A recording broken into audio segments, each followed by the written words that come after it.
Can I then turn to new clause 2, which is the issue of fire risk assessors? Again, something that we debated at second reading in that regard. And again, I appreciate the objective that is sought to be done here.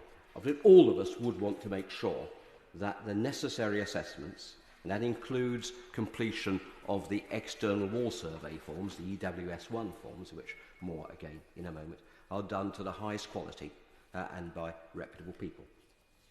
The problem we have is, even at the moment, there are a number of obstacles to that being achieved. And that is partly a lack of qualified people, as it is at the moment, to come forward.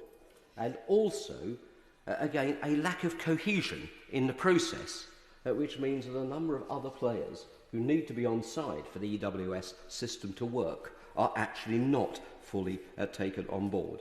So I'm open again to hear how this should be achieved, but it's not just a question of having the register, important though by one means or another that is, and having accreditation, important though that is, but we also need to remove the obstacles to people undertaking this work.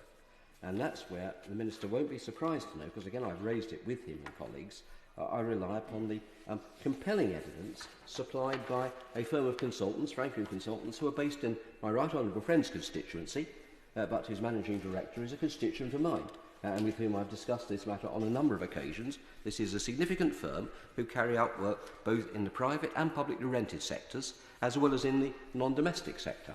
And their Director of Risk wrote a very useful article in Inside Housing back in June, which I commend to the Minister and honourable members, about the difficulties that fire risk assessment is running into and the operation of the EWS system. And in a nutshell, it really comes to this, that although the scheme was drawn up involving Royal Institute of Chartered Surveyors, although it involved local authorities and the housing sector, and although it also involved UK finance, very often on behalf of the mortgage lenders, it didn't involve the insurers. And so the difficulty is that many firms, such as Frankham's and many other reputable firms, are being advised by their insurers not to complete and carry out and sign off the EWS forms, because if they do so, they will be accepting liability for the safety of a cladding system, which they did not have a part in the original design and installation of.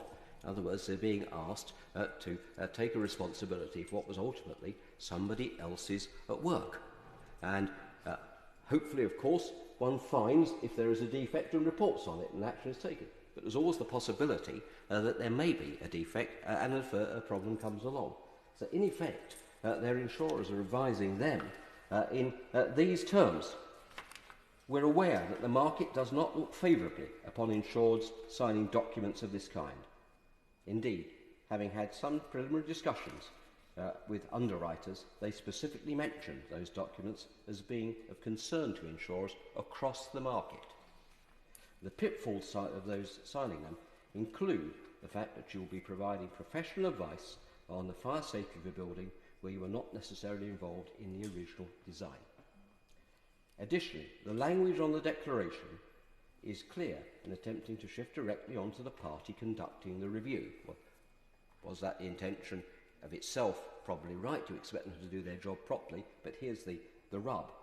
But taking the most extreme example, if you concluded the survey and stated that an external wall was unlikely to support combustion, but the system ultimately turned out to be combustible, resulting in third-party loss, on the basis of that declaration, you will more than likely be found to have been negligent in the conduct of the professional services, and therefore liable for damages.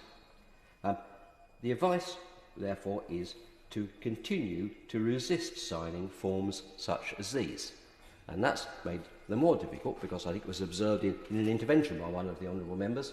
Very often the people doing this are not able to get access to the original documentation, the plans and drawings and so on, from those who did the installation in the first place. The result of that is that the work that's needed to do EWS1 forms is being clogged up.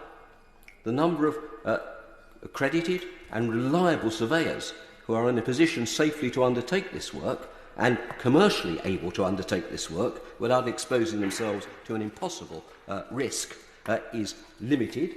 New entrants into the market are therefore limited as well.